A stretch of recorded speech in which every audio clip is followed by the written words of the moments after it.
Donald Trump तो हर दिन कुछ नए-नए डिसीजंस हर एक कंट्री के ऊपर लाता रहता है। उसमें इंडिया भी कहीं न कहीं एक्सेप्शन तो बिल्कुल नहीं है। जिस तरीके से इंडिया के रिलेटेड ट्रेड डील्स पिछले कुछ दिनों से अमेरिका की तरफ से की गई है, उसमें कहीं न कहीं डोनाल्ड ट्रम्प का एक बहुत बड़ा हिस्सा भी है और उनके डिसीजंस की वजह से बहुत सारी इंडस्ट्रीज़ सफ़र भी कर सकती है फ्यूचर में। और ये सब चीज़ हो रही है, सिर्फ़ इंडिया के साथ नहीं हो रही है। दुनिया की सारी कंट्रीज़ के साथ, यूएस के साथ जितने वो बिज़नेसेस करती थी, उसमें कहीं न कहीं उनको हर्डल आने की कोशिश डोनाल्ड ट्रम्प की तरफ से की जा रही है। उसमें एक एडिशनल डिसीजंस कुछ दिन पहले आया, वो है एच-1बी वीज़ा के रिलेटेड कि आने वाले दिनों में अगर आपको एच-1बी वीज़ा चाहिए तो आपको एक डिपॉज़िट के तौर पर $1,00,000 सबमिट करने पड़ेंगे यूएस गवर्नमेंट के लिए।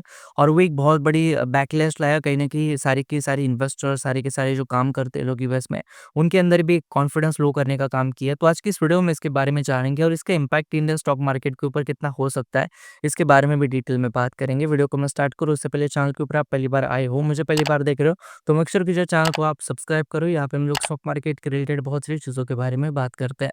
अगर मैं एच-1बी वीज़ा की बात करता हूँ तो बेसिकली क्या है कि जितने सारे लोग यूएस में काम करते हैं उन्हें एच-1बी वीज़ा मैंडेटरी होता है।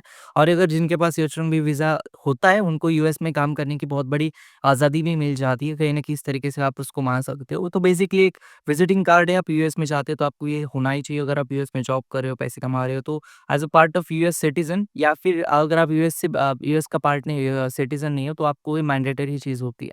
लेकिन ये जो चीज़ है ये इम्पोर्टेंट सारी की सारी होती है उन सारी इंडस्ट्रीज़ के लिए जो यूएस में अपना मेजॉरिटी ऑफ बिज़नेस करती है। अगर हम इसको as a perspective of Indian stock market देखते हैं तो कौन-सी वो कंपनीज़ है जो यूएस में सबसे ज़्यादा अपना बिज़नेस करती है, तो उसमें आपको इंडियन आईटी इंडस्ट्री सबसे पहले आती है कि इंडियन आईटी इंडस्ट्री में ऐसे बहुत सारे सेक्टर्स है या फिर ऐसे बहुत सारे फील्ड्स है जहाँ पे यूएस में वो लोग भेजते हैं साइट के ऊपर काम करने के लिए, और उनके लिए एच-1बी वीज़ा काफ़ी इंपॉर्टेंट होता है। तो इस तरीके से कहीं न कहीं सबसे पहला जो डाउट आता है कि क्या इंडियन आईटी इंडस्ट्री भी इसमें सफ़र हो जाएगी? तो इसके रिलेटेड बहुत सारी दिनों से चीज़ें चल रही थी, हलचल चल रही थी। इंडियन आईटी इंडस्ट्री इसके इस रिलेटेड थोड़ी-सी रेडी भी थी और इसके रिलेटेड उन्होंने जो प्रिकॉशंस लिए वो कहीं न कहीं आपको देखने चाहिए। सबसे पहला प्रिकॉशन लिया कि यूएस के ऊपर जो डिपेंडेंसी थी एच-1बी वीज़ा के लिए, वो उन्होंने थोड़ी-सी कम कर दी। स्पेशली उनको जो डिपेंडेंसी कुछ 10-12 साल पहले थी, उसको उन्होंने ड्रामेटिकली बहुत कम किया पिछले कुछ सालों से। दूसरी बात कि उन्होंने यूएस के जो लोकल लोग हैं, इनको हायर करना चालू कर दिया और ये यही जो मेन एम था यूएस गवर्नमेंट का कि बाकी के बाहर के देश के लोग जो आकर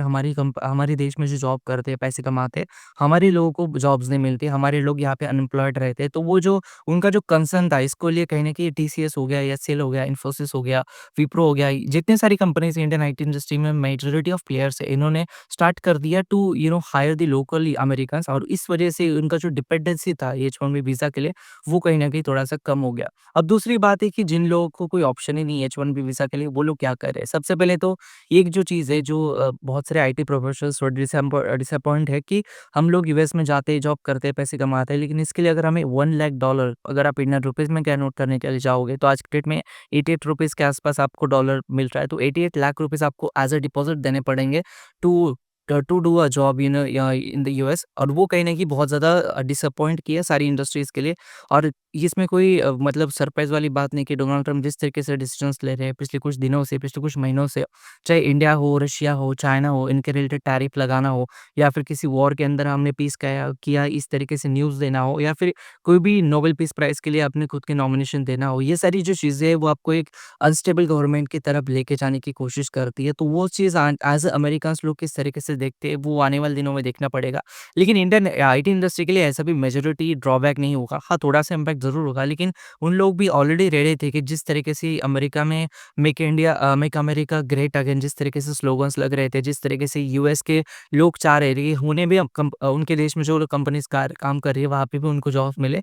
तो कहीं न कहीं आने वाले दिनों में ये सब चीज़ें होने की वजह से इंडियन आईटी इंडस्ट्री में ऑलरेडी उन लोगों पाइवट कर चुके थे। ऑलरेडी इन लोगों ने वो सारे स्टेप ले चुके थे जहाँ से वो कहीं न कहीं आने इस कंडीशन में थोड़े से अटक सकते थे। उसमें वो शायद ही अभी अटकने की कोशिश कर पाएँगे। तो ये सब चीज़ें तो एज़ ए इन्वेस्टर आपको पता होनी चाहिए। अगर आप इंडियन आईटी इंडस्ट्री में इन्वेस्टेड हो, ये इतना कुछ ज़्यादा इम्पैक्ट होगा नहीं, थोड़ा बहुत होगा लेकिन इतना नहीं होगा कि इंडस्ट्री पूरी कोलैप्स हो जाएगी। ये था आज का वीडियो। वीडियो को मैं एंड करूँ उससे पहले चैनल को सब्सक्राइब कर देना, वीडियो को लाइक कर देना। धन्यवाद दोस्तों ये वीडियो देखने के लिए। धन्यवाद।